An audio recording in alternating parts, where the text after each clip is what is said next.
Hello सर्वांना. कसे आहात सर्वजण? मजेतच असताल.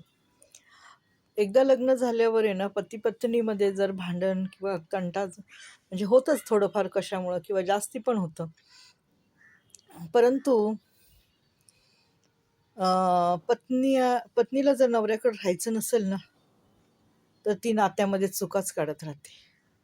आणि तिला जर नातं निभवायचं नसेल ना, तर ती नात्याला चुका काढून काढून काढून नात्यामध्ये विघ्न आणते. आणि एखाद्याला जर नातं टिकवायचं असेल ना, तर ती पत्नी सहन करत जाते, की नाही माझा नवरा खूप चांगला आहे. माझा नवरा माझ्याशी असा वागत नाही. आणि ती जगात दाखवत नाही, की कोण कसं आहे, कोण कसं नाही म्हणून.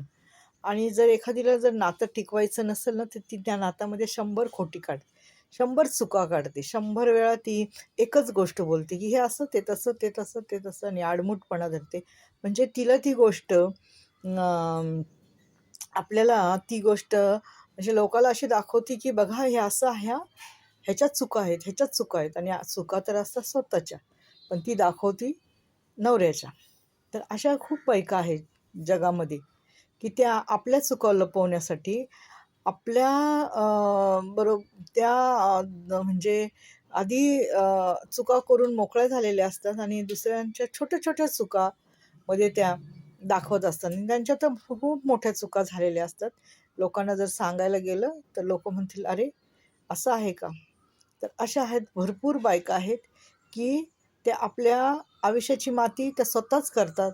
त्या आपल्या आयुष्याला हे करतात, खराब करतात आणि दुसऱ्यांच्या चुकांवर बोट ठेवत, ठेवत, ठेवत शेवटीच ते सगळ्या चुका त्यांच्याच पदरात येतात. कोणाचं काही जात नाही अहो. त्यांचंच आयुष्य खराब होतं. म्हणून 100 चुका त्या काढतात. चांगल्या माणसात ते 100 चुका काढतात आणि त्यांच्याकडं तर 2,000 चुका असतील, परंतु त्या दाखवत नाही. मी किती सभ्य, मी किती चांगली, मी किती सोज्वळ.